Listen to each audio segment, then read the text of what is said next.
शंकर जय जय शंकर, हर हर शंकर, हर हर शंकर, हर हर शंकर। धर्म की अधर्म का, प्राणियों में गो माता की, भारत माता की, यज्ञ भगवान की, ब्रह्मीभूत भारतीय समाधियों की, संत समाज की, मातृ शक्ति की, समस्त भक्तों की, हर हर महादेव। अभी आप लोग हमारे संरक्षक जी महामंत्री अखाड़ा परिषद के विचारों से आत्मसात हो रहे थे।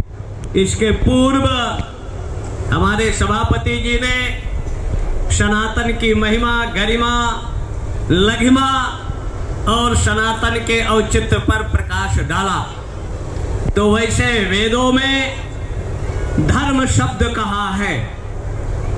धर्म शब्द का उपयोग वेदों ने किया है।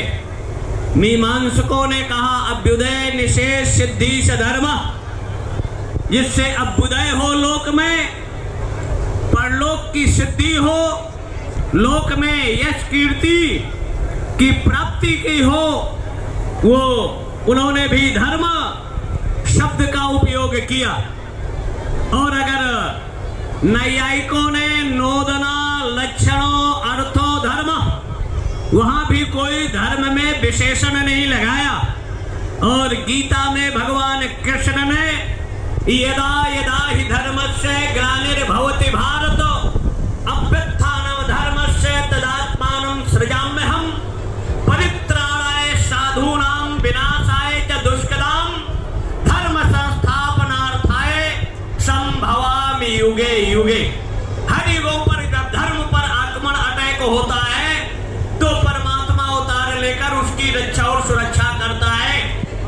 मोहम्मद से पहले इस्लाम नहीं था, ईसा मसीह से पहले ईसाई नहीं थे, या क्राइस्ट से पहले यहूदी नहीं थे, भाई नहीं थे, गौतम बुद्ध से पहले बौद्ध नहीं थे, ऋषभदेव से पहले कोई जैन नहीं था।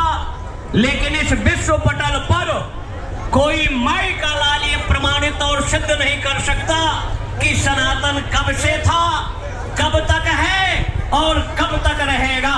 ये अनादि अपौरुष है, इसका कोई आदि अंत नहीं है। लेकिन जब वेजिटेबल मतलब 70 साल पहले इस धरा पर डालडा घी नहीं था, अब है। ऐसी स्थिति में जैसे विश्व में कोई धर्म नहीं था, वह एकमात्र धर्म से बोध हो जाता था।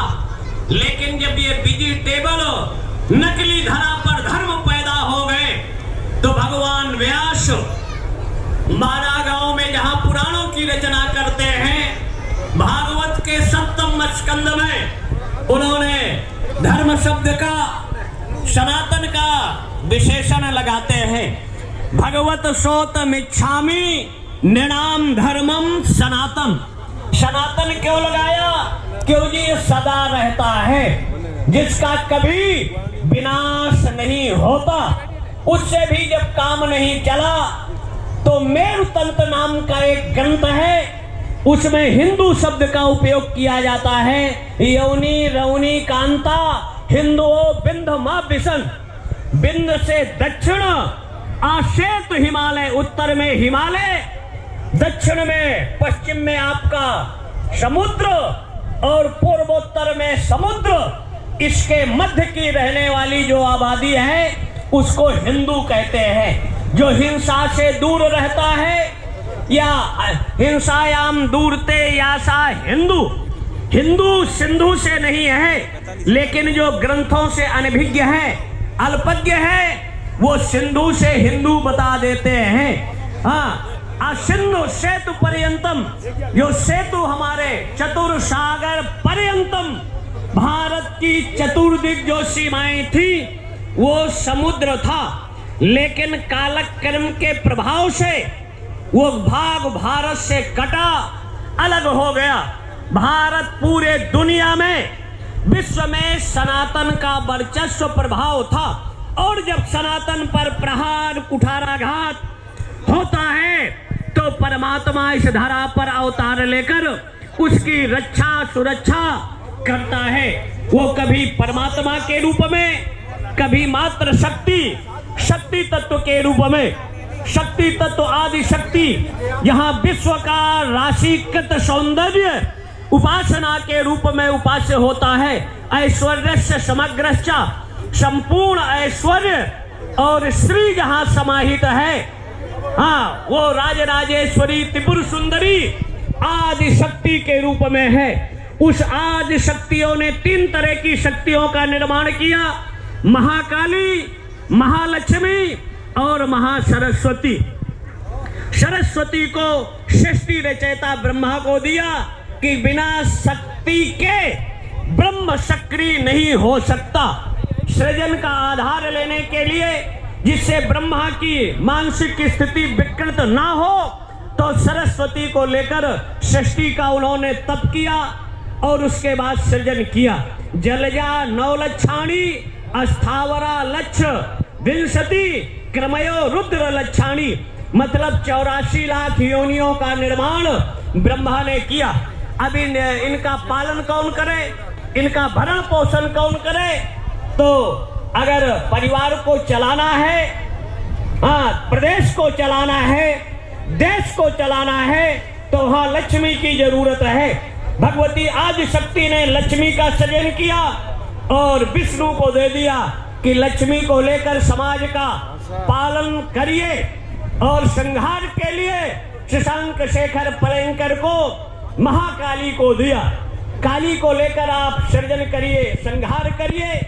ऐसे 3 आध्यात्मिक दैवी शक्तियां और 3 देव, सृष्टि का सृजन, पालन और संहार, इनमें कोई भेद नहीं है।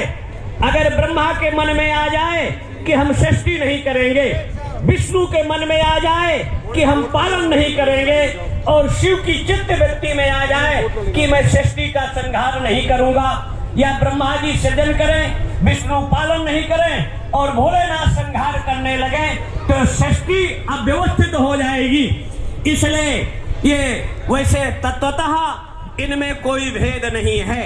लेकिन कुछ कलयुग में कलयति कश्चन मूढ़ा हरिहर शास्त्रम बिना भेदम, जो शास्त्र ज्ञान से अनभिज्ञ है। शिवस्य हृदयम विष्णु विष्णुश्च हृदयम शिवः उभयो अंतरम कृत्वा रौरवम नरकम भजेत। शिव जो है तमोगुण के अधिष्ठात्री देवता है और विष्णु सतोगुण के अधिष्ठात्री देवता है। तो सतोगुण गौरवर्ण होगा और तमोगुण काला होगा। लेकिन जब विष्णु का ध्यान करते हो तो शांताकारम भुजगशयनम पद्मनाभम सुरेशम विश्वाधारम गगन सदसम मेघवर्णम शुभांगम, मतलब मेघ के समान जो काले हैं ये विष्णु का स्वरूप है। और जब शिव का आप ध्यान करते हो तो ध्याये नित्यम महेशम रजत गिरनिभम, जो रजत के समान गौर है, या कर्पूर गौरम करुणावतारम संसार सारम भुजगेंद्र हारम, जो कपूर के समान गौर है। लेकिन ये हुआ कैसे? तो हनुमान नाटक में आता है कीटोयम भ्रमरी भवत।